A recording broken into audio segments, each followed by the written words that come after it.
பிரியமானவர்களே, இயேசு கிறிஸ்துவின் நாமத்தில் உங்கள் எல்லாருக்கும் என்னுடைய அன்பின் வாழ்த்துக்கள். இந்த நாளிலும் உங்களோடு கூட சேர்ந்து ஜெபிப்பது எனக்கு அதிக சந்தோஷம். நிறைய பேர் ஜெபத்திற்காக காத்திருக்கிறீங்க.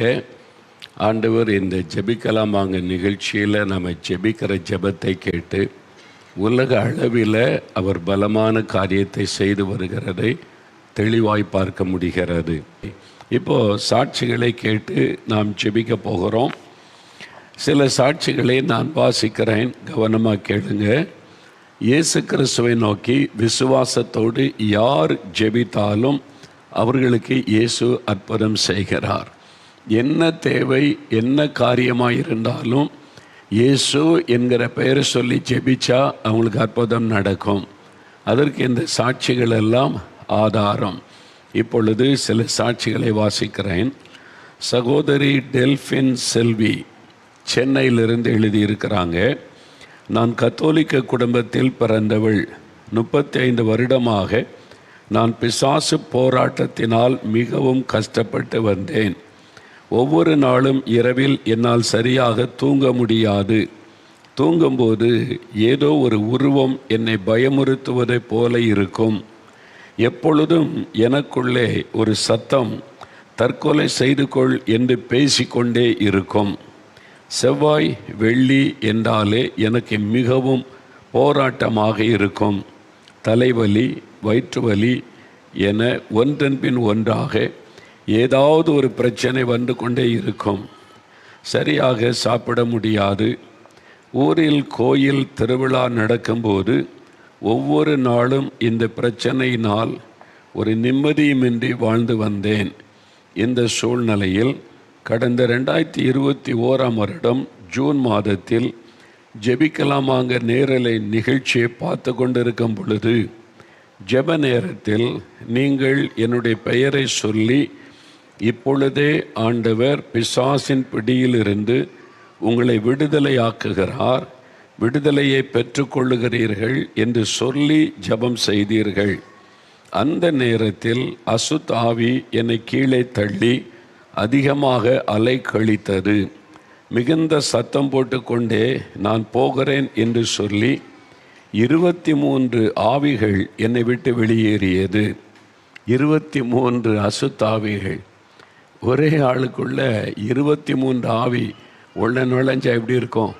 ஒரே ஒரு அசுத்தாவி நுழைந்தாலே பெரிய பாடு.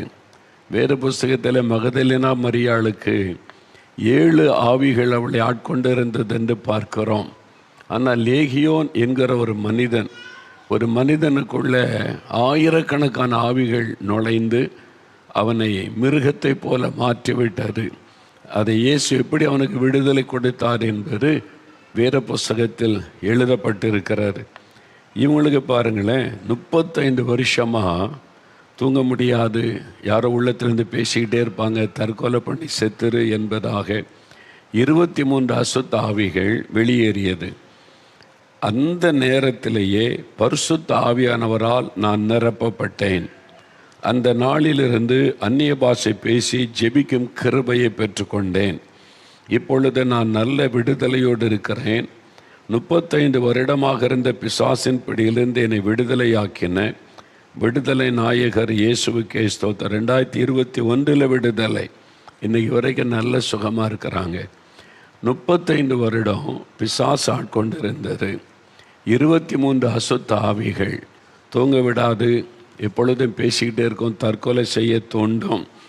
சரீரத்தில் பல உபாதைகளை கொடுத்து கொண்டே இருந்தது. வலிகள், வேதனைகள். யோசித்து பாருங்கள், எவ்வளோ கஷ்டம் பார்த்தீங்களா? ஆனால் ஆண்டவர் பாருங்கள், அந்த மகளுக்கு விடுதலை கொடுத்தார். அவங்க இருக்கிற சென்னையில். நம்ம ஜெபம் நடத்துகிறது 4 மாவட்டியிலிருந்து டிவிக்கு முன்னால் உட்காந்து அவங்க இயேசுவை நோக்கி ஜெபிக்கிறாங்க. அவங்க ஜெபிக்கும் போது ஆண்டவருடைய வல்லமை அவளை தொடுகிறது. அசுத்தாவி அலறி கொண்டு ஒவ்வொரு ஆவியாக வெளியேறி 23 ஆவிகளை வெளியேறி போய் உடனே தேவன் பரிசுத்தாவியினால் நிரப்பி விட்டார். பார்த்தீங்களா? அவங்க பிசாசு விடுதலை கொடுத்து ஏன் ஆவியினால் உடனே ஆண்டவர் நிரப்பினார்? அந்த பரிசுத்தாவினால் நிரப்பப்பட்டால் தான் திரும்ப அந்த ஆவி உள்ளே வர முடியாது. சிலர் பிசாசு பிடியிலிருந்து விடுதலை பெறுவாங்க. இயேசுவை ஏற்றுக்கொள்ளாததுனால உங்களுடைய இருதயம் வெறுமனை இருக்குல்ல, மறுபடியும் பிசாசு உள்ள நுழைஞ்சிரும். அதனால தான் இயேசு நம்முடைய வாழ்க்கையில் உள்ளத்துக்குள்ளே இருந்தால் திரும்ப பிசாசு வர முடியாது. ஆவியானவரால் நிரப்பப்பட்டு விட்டால் பிசாசு மறுபடியும் நமக்குள்ளே நுழைந்து விட முடியாது. அப்படி தான் ஆண்டவர் அற்புதம் செய்திருக்கிறார். இந்த சகோதரிக்கு வாழ்த்துக்கள். இன்றைக்கி உங்கள் குடும்பத்தில் யாரோ ஒருவர் இந்த மாதிரி பிசாசு போராட்டத்தில் இருக்கிறீங்க. இன்றைக்கு உங்களுக்கு விடுதலையின் நாள். உங்கள் வீட்டிலையே நீங்கள் ஜெபிக்கும் போது இந்த பிசாசு வெளியேறும், விடுதலை பெற்றுக்கொள்ளுவீங்க. அடுத்து சகோதரர் மாரி, திருப்பூரில் இருந்து மாரி என்கிற சகோதரர் 15 வருடத்திற்கு முன்பாக வயலில் நான் வேலை பார்த்து கொண்டிருக்கும்போது கடப்பாறை கம்பி என்னுடைய காலில் பாதத்தின் மேல் குத்தியது. சில நாட்களுக்கு பின்பாதாக அதில் சிறு சிறு கட்டிகளாக வந்தது. நாள் ஆக ஆக கட்டி பெரிதாகவே காணப்பட்டது. கிட்டத்தட்ட 15 வருடங்களாக இந்த கட்டியால் மிகவும் அதிகமாய் அவதிப்பட்டேன். அதிக தூரம் நடக்கும்போது கால் நொண்டித்தான் நடப்பேன். கட்டி மீது ஏதாவது ஒரு பொருள் பட்டால் உயிரே போகும் அளவுக்கு அந்த நாள் முழுவதும் மரண வலி ஏற்படும். மருத்துவமனைக்கு சென்றால் அறுவை சிகிச்சை செய்ய சொல்லுவார்களோ என்ற பயத்தில் நான் மருத்துவமனை செல்லவில்லை. வலி எடுக்கும் போதெல்லாம் மாத்திரை மற்றும் தைலம் பயன்படுத்தி கொள்வேன். இந்த சூழ்நிலையில்தான் 2024 வருடம் ஜனவரி மாதத்தில் நடந்த திறப்பின் வாசல் ஜெபத்தில் கலந்து கொண்டேன். ஜெப வேளையில் நீங்கள் ஜெபிக்கும்போது நானும் பாரத்தோடு இயேசுவே எனக்கு சுகம் தாரும் என்று ஜெபித்தேன். ஜெபித்து கொண்டிருக்கும் போதே தேவ வல்லமை என்மேல் இறங்கியதை உணர்ந்தேன். என் கால் வலி அப்படியே குறைந்தது. ஓரிரு நாட்களிலேயே என் காலில் கட்டி சுத்தமாக மறைந்து விட்டது. 15 வருஷமாக இருந்த கட்டி, காலில் இருந்த கட்டி மறைந்து விட்டது. எனக்கே அதை பார்த்து ஆச்சரியமாக இருந்தது. இயேசு என்னை தொட்டார், எனக்கு அற்புதம் செய்தார். இப்பொழுது நான் நல்ல வேலையும் செய்கிறேன், அதிக தூரம் நடக்கிறேன். மறுபடியும் காலில் எந்த பிரச்சனையும் வரவே இல்லை. என் வாழ்வில் அற்புதம் செய்த இயேசுவுக்கு மகிமை உண்டாவதாக. 15 வருஷமான கட்டிய அது வலிக்கும், அதனால் நடக்க முடியாத கஷ்டம். ஆண்டவர் பாருங்கள், அற்புதமாய் அவங்க ஜெபத்துக்கு வந்தாங்க. திறப்பின் வாசல் ஜெபத்திற்கு ஜெப நேரத்தில் இயேசுவை கூப்பிட்டார்கள். இயேசு தொட்டு சுகம் கொடுத்தார். இந்த அற்புதங்களுக்கெல்லாம் நீங்கள் நல்ல சாட்சிகளை கவனிங்க. இந்த அற்புதங்களுக்கும் எனக்கும் சம்பந்தம் இல்லை. நான் ஜெபிக்க எப்படி ஜெபிக்கணும், எப்படி அற்புதம் பெறணும், இதை சொல்லுவது தான் என்னுடைய வேலை. அற்புதம் செய்கிறவர் இயேசு. அவங்க ஜெபம் பண்ணுறாங்க, அவங்க விசுவாசிக்கிறாங்க, இயேசு அற்புதம் செய்கிறார். அதுதான் பாருங்கள், இந்த சாட்சியிலே கவனிங்க. இவங்கள நான் பார்த்ததும் இல்லை, அவங்க என்கிட்ட வந்ததும் இல்லை. நான் அவங்களுக்காக தலையில் கை வச்சு ஜெபிச்சேன்னு சொல்லலை. அவங்க ஜெபிக்கும் போதே இயேசு விடுதலை கொடுத்தார். அதான் இயேசு. இயேசு பட்சபாதம் உள்ள தேவன் அல்ல. நீங்கள் வீட்டில் இருந்த இயேசுவே எனக்கு சுகந்தார்னு ஜெபிச்சா அதெல்லாம் தர முடியாது. நீ மோகன்லாஸ் சீடப்போ, அவர் ஜெபிச்சா நான் அற்புதம் செய்வேன் அப்படி இயேசு சொல்லுவாரா? அப்படி சொல்லவே மாட்டார். அவருக்கு நீங்கள் தான் முக்கியம். நீங்கள் கூப்பிட்டா விசுவாசத்தோடு இயேசு அற்புதம் செய்திருவார். ஏன்னா அவர் உங்களை நேசிக்கிறார். நாங்கள் உங்களுக்கு உதவி செய்கிறோம் ஜெபத்தில். அதான் ஊழியருடைய வேலை. இயேசு கிறிஸ்துவை எப்படி விசுவாசித்து ஜெபிக்கணும் என்பதை உங்களுக்கு கற்றுக் கொடுக்குறோம். நீங்கள் தான் ஜெபிச்சு அற்புதம் பெறணும். பார்த்தீங்களா, 15 வருஷம் இருந்த கட்டியை மறைஞ்சு போச்சுது. இப்படிலாம் நடக்குமா? உங்களுக்கு இன்றைக்கு நடக்கும். உங்கள் சரீரத்தில் எங்கே கட்டி இருந்தாலும் கை வைத்து விசுவாசத்தோடு இயேசுவின் நாமத்தில் இந்த கட்டி என் சரீரத்தை விட்டு மறைந்து போகட்டும், இயேசுவே என்னை தொடும். நீங்கள் ஜெபிச்சு பாருங்கள், அற்புதத்தை காண்பீங்க. அடுத்து சகோதரி காவியா, திருச்சி. இது ஒரு அற்புதமான ஒரு காரியம் பாருங்கள். காவியான்ற சகோதரி திருச்சி, அங்கேருந்து எழுதியிருக்கிறாங்க. இந்த சகோதரிக்கு ஒரு பெரிய அற்புதம் நடந்திருக்கு பாருங்கள். 15 வருடங்களாக வலிப்பு வியாதியால் மிகவும் கஷ்டப்பட்டு கொண்டிருந்தேன். எங்கு சென்றாலும் எந்த இடத்திலும் திடீரென்று கீழே விழுந்து கை கால் பக்கமாக வளைந்து இழுத்து கொள்ளும். வாயில் நுரை நுரையாக வந்துவிடும். சில நேரங்களில் வாயிலிருந்த இரத்தமும் வந்துவிடும். சில சமயங்களில் கல்லில் விழுந்து தலையில் அடிபட்டு தையல் போடும் அளவிற்கு நான் பாதிக்கப்பட்டிருந்தேன். அந்த வலிப்பு வியாதி எவ்வளோ கொடூரம்ல. 15 வருஷம். எப்போ அந்த நோய் தாக்கும், எந்த இடத்துல தெரியாது. அந்த இடத்துல கீழே விழுவது என்பது எவ்வளோ ஒரு மனதுக்கு வேதனையான விஷயம். வெளியே போகிறதுக்கே பயம், எங்கே செல்லுவதற்கே பயம். பஸ்ஸில் போகும்போது வந்துடுமோ, தெருவில் போகும்போது அந்த நோய் தாக்கிறமோ, எவ்வளோ கஷ்டம் இல்லை, எவ்வளோ பாடு. 15 வருஷம் அனுபவிச்சிருக்கிறாங்க. ஆரம்ப காலத்தில் இதற்காக சிகிச்சை எடுத்தோம், ஆனால் எந்த ஒரு பயனும் இல்லை. ஆகவே சிகிச்சை எடுப்பதையும் விட்டுவிட்டோம். மருந்து எடுத்து கொஞ்சமாவது சுகமான தானே நம்பிக்கை வரும். ஒன்றுமே நடக்கலைன்னா விட்டு போயிடும், மனசை விட்டு போயிடும். பணம் செலவு பண்ணோம், மருந்து எடுத்த பிரயோஜனம் இல்லையேன்னு சொல்லி. இந்த சூழ்நிலையில் எனக்கு திருமணம் முடிந்தது. திருமணம் முடிந்த பின் இந்த வலிப்பு வியாதியினால் 4 வருடங்களாக குழந்தை இல்லாமல் இருந்தேன்.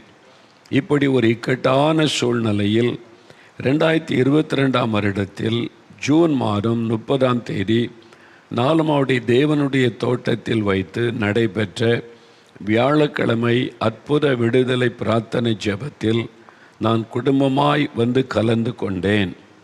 ஒவ்வொரு வியாழக்கிழமையும் அற்புத விடுதலை பிரார்த்தனை தேவனுடைய கூடாரத்தில் நடைபெறும். சில சமயத்தில் தேவனுடைய தோட்டம் அங்கு வச்சு நடைபெறும். அந்த ஜெபத்துக்கு அவங்க வந்திருக்கிறாங்க உபவாசத்தோடு ஜெபிக்க.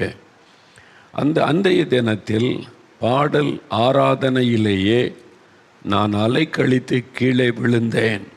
பாடி துதிக்கும் போதே ஆண்டோடைய பிரசனை இறங்கிடும்ல. தேவ பிரசனை இறங்கின உடனே இது ஒரு பிசாசு, வலிப்பு வியாதியை கொண்டு வருகிற ஒரு ஆவி. அந்த ஆவியால் இருக்க முடியல, அது அலைக்கழித்து அவங்க கீழே விழுந்தேன். ஒரு பெரிய பாரம் என்னை விட்டு விலகியதை என்னால் உணர முடிந்தது. தொடர்ந்து நீங்கள் தேவ செய்தி கொடுத்தீர்கள். ஜெப வேளையில் குழந்தை இல்லாதவர்களுக்காக ஜெபிக்கும்போது நானும் கண்ணீரோடு விசுவாசத்தோடு ஜெபித்துவிட்டு கடந்து வந்தேன். பெரிய ஆச்சரியம், அன்றிலிருந்து எனக்கு வலிப்பு வியாதி வரவே இல்லை. 15 வருஷமாக அந்த வியாதி. ஒரு நாள் தேவ பிரசன்னத்தில் வந்து ஆண்டவர் தொட்டார், விடுதலை. ஜெபித்துவிட்டு சென்ற ஒரே மாதத்தில் நான் கருவுற்றேன்.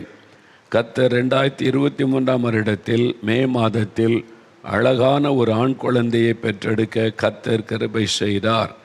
இப்பொழுது கிட்டத்தட்ட 2 வருடமாகிறது. வலிப்பு வியாதி வரவில்லை. நான் எங்கு பிரயாணப்பட்டாலும் எந்த ஒரு பிரச்சனையும் இல்லை. கர்த்தராகிய இயேசு எனக்கு 15 வருட வலிப்பு வியாதிலிருந்து விடுதலையும் கொடுத்து அழகான ஒரு ஆண் குழந்தையை கொடுத்து ஆசீர்வதித்திருக்கிறார். இவ்வளோ பெரிய 15 வருஷ வேதனைக்கு ஒரு முடிவு. ஒன்று பொல்லாத இந்த வியாதி, அதிலிருந்து விடுதலை, கற்பத்தின் ஆசீர்வாதம். இன்றைக்கு உங்கள் வாழ்க்கையில் கூட பிசாசு, அசுத்தாவிகள் இந்த மாதிரி வியாதியை உங்களுடைய சரீரத்தில் கொண்டு வந்து உங்களை வேதனைப்படுத்தி கொண்டிருக்கலாம். இன்றைக்கு இயேசு விடுதலை தருவார். இன்னொரு சாட்சி பாருங்கள், சகோதரி செல்வி திண்டுக்கல். இவங்களுக்கு இதே மாதிரி போராட்டம். இன்றைக்கி நிறைய பேர் பிசாசு போராட்டத்தில் அவங்களுக்கே தெரியல. எங்கே பார்த்தாலும் இந்த பிசாசனுடைய கிரியைகளை பார்க்க முடிகிறார். கடைசி காலமாக இருக்கிற இந்த மந்திரவாதம், பில்லிசூனியம், பிசாசு அவருடைய கிரியைகள் பெருகி இருக்கிறது. மக்களை அதிகமாக அது பாதிக்கிறது. நிறைய பேருக்கு அது அவங்களுக்கு தெரியல, இது பிசாசு தான் அப்படின்னு சொல்லி. அதனால் பிசாசை சாந்தப்படுத்திட்டா சுகமாயிரும். நீ நிறைய பணம் செலவு பண்ணி என்னென்னோ பண்ண. பிசாசு ஏன் நமக்கு அவன் இறக்கமே காட்ட மாட்டான். பிசாசுக்கு நீங்கள் அதை செய்கிறேன் இதை செய்கிறேன் பரிகாரம் என்ன பண்ணாலும் பிசாசு மனிதர் மேலே இறக்கமே காட்ட மாட்டான். அவன் பயமுறுத்தி அடிமைப்படுத்தி வேதனைப்படுத்துவதை அவன் செய்வான். நன்மை செய்கிற மாதிரி நடிப்பான், ஏமாற்றுவான்.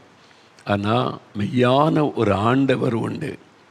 அவர் தான் மனிதர்களை நேசித்து விடுதலை தருகிறவர். இந்த மாதிரி எத்தனை ஆயிரக்கணக்கான சாட்சி நீங்கள் இப்போ இந்த நிகழ்ச்சியில் கேட்டிருப்பீங்கல்ல, நீங்களே யோசித்து பாருங்கள். இப்போ இவங்களுக்கு பாருங்கள், ஒரு சகோதரி செல்வி திண்டுக்கல் 11வது வகுப்பு படிக்கும் என்னுடைய மகள் 1 வருடமாக பிசாசு போராட்டத்தினால் பாதிக்கப்பட்டிருந்தாள். அசுத்த ஆவிகள் அவளுடைய கண்களுக்கு தெரியும். குட்டி சாத்தான் அதோ உட்கார்ந்திருக்கிறான் என்றும் வீட்டிற்குள் நடந்து கொண்டிருக்கிறது என்றும் அவள் சொல்லுவாள். எதற்கெடுத்தாலும் அதிகமாக கோபப்படுவாள். நாங்கள் ஏதாவது சொல்லிவிட்டால் உடனே செத்து போய்விடுவேன் என்று சொல்லுவாள். மேலும் சரீரத்திலும் இரத்தப்போக்கினால் மிகவும் கஷ்டப்பட்டு வந்தாள். இரத்தப்போக்கு வர ஆரம்பித்தால் தொடர்ச்சியாக 40 நாட்கள் இருந்து கொண்டே இருக்கும். இதனால் என்னுடைய மகள் மிகவும் பலவீனப்பட்டு விட்டாள்.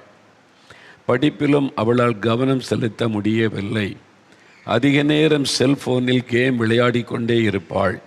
இப்படிப்பட்ட சூழ்நிலையில் கடந்த ஏப்ரல் மாதம் 27ஆம் தேதி நாலுமாவடியில் உள்ள தேவனுடைய கூடாரத்தில் நடைபெற்ற திறப்பின் வாசல் ஜெபத்திற்கு என்னுடைய மகளை அழைத்து கொண்டு வந்தேன்.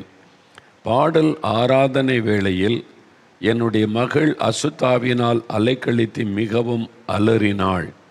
சிறிது நேரம் கழித்து அசுத்தாவி மகளை விட்டு வெளியேறியது.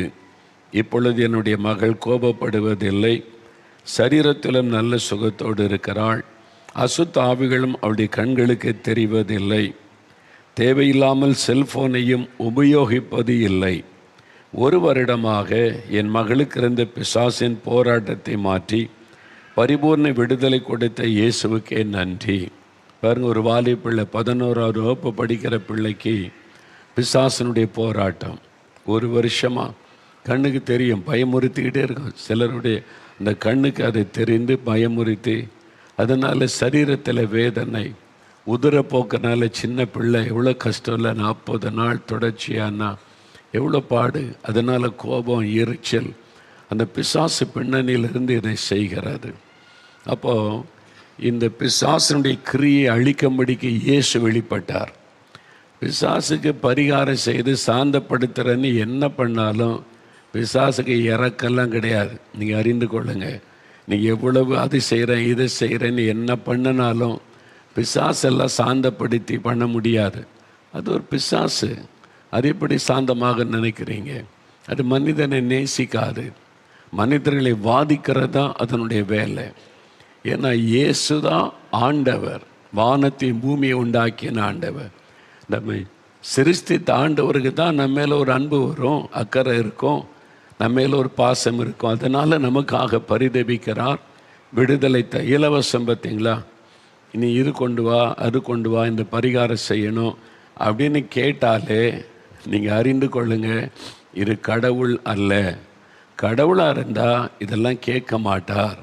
என்றால் என்னை சிருஷ்டித்த கடவுள் என்னை நேசித்து இலவசமாக தான் விடுதலை தருவார். இதை நீங்கள் அறிந்து கொள்ளுங்க. உண்மைக்கும் பொய்யுக்குள்ள வித்தியாசத்தை நீங்கள் விளங்கி கொள்ளுங்க. இந்த மகளுக்கு பாருங்கள், இலவசமாக ஆண்டவர் விடுதலை கொடுக்கிறார். இயேசுடைய பிரசன்னத்தில் வந்தாலே விடுதலை. பிசாசால் ஆண்டவுடைய பிரசன்னத்தில் இருக்க முடியாது. அதனால தான் அவங்க வீட்டில் துதித்து பாடினா அவங்க வீட்டுக்குள்ளே ஆண்டவுடைய பிரசன்னம் வரும்.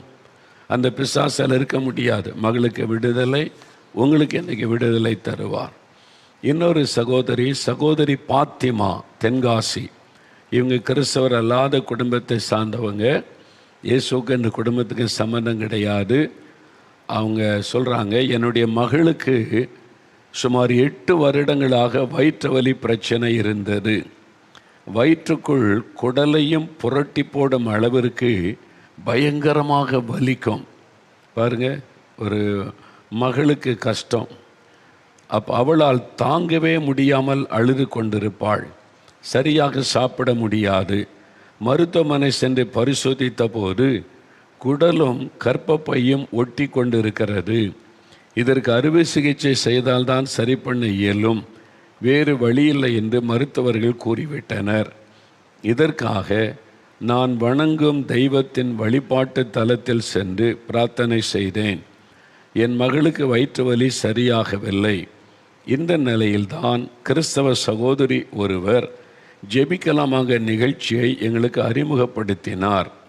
இந்த நிகழ்ச்சியை நாங்கள் பார்க்கும்போது நீங்கள் பேசுகின்ற விதம் எனக்கும் என் கணவருக்கும் அதிகமாக பிடித்திருந்தது. 2024 வருடம் ஜனவரி மாதம் முதல் வாரத்தில் ஜெபிக்கலாமாங்க நிகழ்ச்சியை பார்த்து கொண்டிருந்தோம். அப்பொழுது வியாதி உள்ளவர்களுக்காக நீங்கள் விசேஷமாக கர்ப்பப்பை பிரச்சனை மற்றும் வயிற்றில் உள்ள பிரச்சனைகளுக்காக ஜெபிக்கும்போது நாங்களும் இயேசுவே என் மகளை குணமாக்கும் என்று கண்ணீரோடு அழுது பிரார்த்தனை செய்தோம். என்ன ஒரு ஆச்சரியம்! மறுநாளில் என் மகளுக்கு வயிற்று வலி அப்படியே நின்று விட்டது.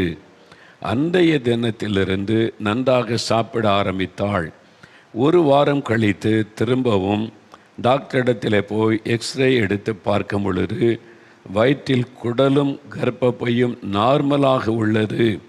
ஆப்ரேஷன் வேண்டாம் என்று மருத்துவர்கள் கூறினர். என் மகள் இப்பொழுது நன்றாக இருக்கிறாள். எந்த பிரச்சனையும் இல்லாமல் சந்தோஷமாக இருக்கிறாள். இயேசுவே என் குடும்பத்திற்குள் வந்து என் மகளுக்கு அற்புதம் செய்துள்ளார். இயேசுவே உண்மையான தெய்வம், அவருக்கே மகிமை உண்டாவதாக. ஆமேன். 8 வருஷம் இல்லை, மகள் கஷ்டப்படுறதை பார்த்தா தாய் தப்பனுக்கு எப்படி இருக்கும்ல. குடலும் கர்ப்பப்பையும் ஒட்டிட்டான். ஆப்ரேஷன் பண்ணாதான் சரி பண்ண முடியும். ஆனால் ஒரே நாள் ஜெபம், கண்ணீரோட விசுவாசத்தோடு ஜெபித்தாங்க. என்ன நடந்தது? ஏசு ஆப்ரேஷன் பண்ணிட்டார். அவர் கட் பண்ணாமல் ரத்தம் சிந்தாமல் ஒரே ஒரு தொடுதல் என்றால் அவர் தான் நம்மை சிருஷ்டித்த தேவன். நம்முடைய சரீரத்தில் ஒவ்வொரு உறுப்புகளும் அவருக்கு தெரியும். ஒரே ஒரு தொடுதல் சரியாகிவிட்டது. சில சொல்ல உடனே விரண்ட அப்படின்னா ஆஸ்பத்திரியில் தேவையில்லையா? எதுக்கு ஆஸ்பத்திரி? அது விசுவாசத்தில் பலவீனம் உள்ளவர்களுக்கு. நீங்கள் விசுவாசித்தா ஏசு அற்புதம் செய்வார். உங்களுடைய விசுவாசத்தை வைத்து தான் ஏசு அற்புதம் செய்வார். இயேசு மாய மந்திரம் செய்கிறவர் அல்ல. நீங்கள் வாங்க நான் எல்லாரையும் குணமாக்குகிறேன் இந்த மாதிரி வித்தை காண்பிக்கிறவர் அல்ல. நீங்கள் விசுவாசித்து நீங்கள் என்னுடைய தகப்பன், எனக்கு சுகம் கொடுங்க இயேசுவே அப்படின்னு கேட்டால் அவர் மனதுருகி அற்புதம் செய்வார். இதுதான் இயேசு செய்கிற காரியம். இத்தனை பார்த்தீங்களா, 5 பேருக்கு இயற்கைக்கு மேற்பட்ட அற்புதம். இப்போ 2 சாட்சிகளை வீடியோவில் பார்க்க போகிறீங்க. பாருங்கள். ஒன்று சகோதரி சாராள் முக்களத்தூர், ஆந்திர மாநிலத்திலிருந்து ஒரு சகோதரி. அவங்களுடைய மகளுக்கு பிரச்சனை. இயேசு எப்படி சுகமாக்கினார் என்பதை இவங்க ஆந்திர மாநிலத்தில் இருக்கிறாங்க. அந்த சின்ன மகளுக்கு, ஸ்கூலில் படித்து கொண்ட மகளுக்கு வினோதமான ஒரு வியாதி. என்னென்ன மாதிரி வியாதியெல்லாம் இருக்குது பாருங்கள். எவ்வளோ பெரிய பாதிப்பு! வயிற்று வலி, சாப்பிட முடியாது, வாமிட். ஒரு முறை ஆரம்பித்தா 2-3 மாதத்துக்கு தொடர்ச்சியாக பாதிப்புன்னா தாயினுடைய உள்ளே எப்படி தாங்கல. ஆஸ்பத்திரிக்கு போனால் அதுக்கு நிறைய ஆப்ரேஷன் செலவாகும், பண வசதி கிடையாது, பாதிப்பு. இயேசு இலவசமாக சுகம் கொடுத்தார். ஒரு நாள் அவங்க இயேசுகிட்ட கண்ணீர் வடித்தாங்க. அவங்க வீட்டில் இருந்து கொண்டே கருத்தாக ஜெபித்தாங்க. அந்த மகள் பாருங்கள், சின்ன பிள்ளை தானே சொன்ன, ஒரு வெளிச்சம் அவள் மேலே இறங்கினார். அதான் சொல்கிறேன், நீங்கள் ஜெபிக்கும் போது இயேசுனுடைய வெளிச்சம் உங்கள் வீட்டுக்குள்ளே வரும். இயேசு கிறிஸ்து மெய்யான ஒளி என்று வேதத்தில் எழுதப்பட்டிருக்கிறது. மெய்யான ஒளி, இது தெய்வீக ஒளி. மனிதரால் ஏற்படுத்தப்பட்டு ஒளின்னு சொல்லி ஏமாற்றுகிற காரியெல்லாம் உலகத்தில் நடக்கிறது. அது பொய்யான ஒளி, மனிதனால் உண்டாக்கப்பட்ட ஒளி. மனிதர்களை ஏமாற்றி பணம் சம்பாதிக்க உண்டாக்கப்படுகிற ஒளிகளெல்லாம் உலகத்தில் இருக்குது. ஆனால் இயேசு மெய்யான ஒளி. அந்த வெளிச்சம் வந்துட்டா பிசாசாகிய இருள் விலகிறோம். இந்த மகளுக்கு விடுதலை, சுகம். இன்றைக்கி எவ்வளோ நல்லா இருக்கா பாருங்கள், எவ்வளோ சந்தோஷமாக. அதுதான் இயேசு. இந்த வெளிச்சம் உங்கள் வீட்டுக்கு வேண்டாமா?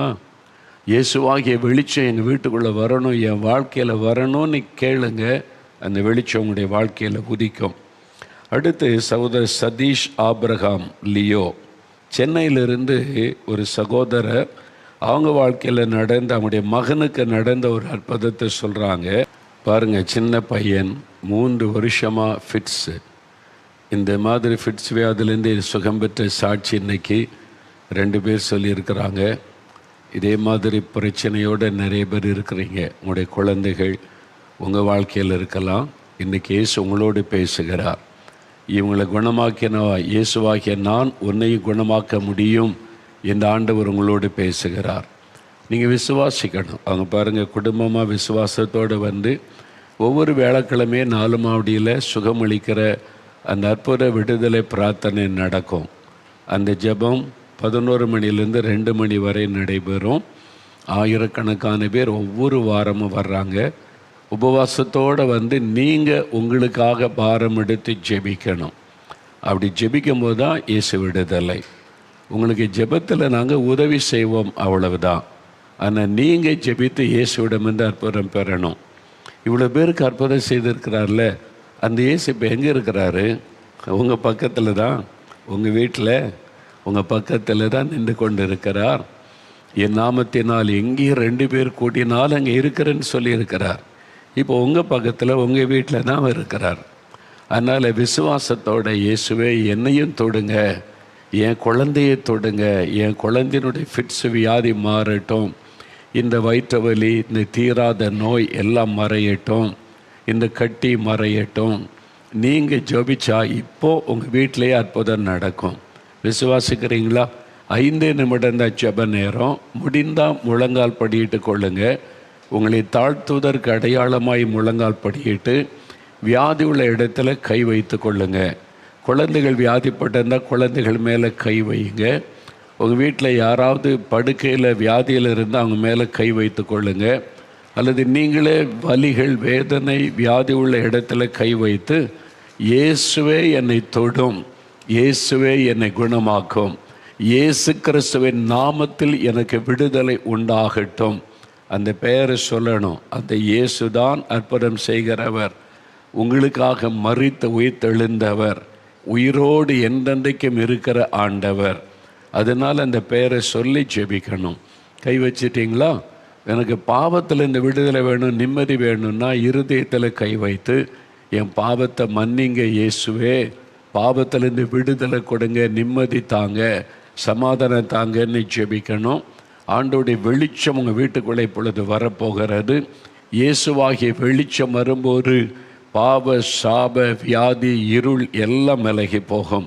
அப்படியே கண்களை மூடுங்க. இயேசுவை மாத்திர கண் முன்னால் நிறுத்தி ஜெபிக்க ஆரம்பிங்க. வாயை திறந்து ஜெபிங்க. இயேசுவே உமக்கு ஸ்தோத்திரம், இவ்வளோ பேருக்கு அற்புதம் செய்த ஆண்டவருக்கு ஸ்தோத்திரம், ஸ்தோத்திரம், ஸ்தோத்திரம். இயேசுவே எங்கள் வீட்டுக்குள்ளே நீங்கள் வந்திருக்கிறீங்க, ஸ்தோத்திரம். இப்போ எங்கள் ஜெபத்தை கேட்குறீங்க, உங்களுக்கு நன்றி. இவ்வளோ பேருக்கு அற்புதம் செய்கிறீங்களே, அதற்காக உங்களுக்கு ஸ்தோத்திரப்பா. நீங்கள் அற்புதம் செய்கிற ஆண்டவர், நான் விசுவாசிக்கிறேன். என்னை தொடுங்க, என் குடும்பத்தில் அற்புதம் செய்யுங்க, எனக்கு விடுதலை கொடுங்க, எனக்கு சுகம் கொடுங்க, என் பிள்ளைக்கு சுகம் கொடுங்க. இனிமேல் இந்த வலிப்பு, வியாதி, ஃபிட்ஸ் வரவே கூடாது. ஆண்டவரே, இந்த சாட்சி சொன்ன அந்த பிள்ளைகளுக்கெல்லாம் விடுதலை கொடுத்துருக்கிறீங்க. அந்த குட்டி தம்பிக்கு, அந்த சின்ன மகளுக்கெல்லாம் சுகம் கொடுத்தீங்களே, என் குழந்தைக்கு சுகம் கொடுங்க. என்னுடைய மகனை தொடுங்க, மகளை தொடுங்க. இயேசுவின் நாமத்தில் சுகம் உண்டாகட்டும். சொல்லுங்கள். வாய் திறந்து ஜெபிங்க, வாய் திறந்து ஜெபிங்க. சின்ன குட்டி பிள்ளைகள், உங்கள் அப்பாவுக்கு, அம்மாவுக்காக ஜெபம் பண்ணுங்க. எங்கள் அம்மாவுக்கு சுகம் கொடுங்க, அப்பாவுக்கு சுகம் கொடுங்க இயேசுவேன்னு சொல்லுங்கள். அற்புதம் நடக்கும். ஜெபிக்க இப்பொழுது அசுத்த ஆவிகள், வியாதியை கொண்டு வருகிற ஆவிகள், ஃபிட்ஸை கொண்டு வருகிற ஆவிகள், பயத்தை கொண்டு வருகிற ஆவிகள், அந்த ஆவிகள் இயேசுவின் நாமத்தில் விலகுகிறது. இயேசுவின் நாமத்தை சொல்லுங்க போதும். இயேசுவின் நாமத்தில், இயேசுவின் இரத்தத்தின் வல்லமையினால் இந்த பயத்தின் ஆவிகள் விலகட்டும். நீங்கள் சொல்ல உங்களுக்கு விடுதலை உண்டாகிறது. நல்ல ஜெபிங்க, வாய் திறந்து சொல்லுங்கள். அவ்வளோதான், 2 நிமிஷம்தான். இயேசுவின் நாமத்தில் விடுதலை, இயேசுவின் நாமத்தில் சுகம், இயேசுவின் நாமத்தில் பிசாசின் கட்டுகள் அறுக்கப்படட்டும். பயத்தின் ஆவிகள், தூக்கத்தை கெடுக்கிற ஆவிகள் விலகட்டும். இயேசுடைய பெயரை சொல்கிறீங்க, உங்களுக்கு விடுதலை உண்டாகிறது. யசோதா என்கிற ஒரு மகள் ஜெபிக்கிறீங்க.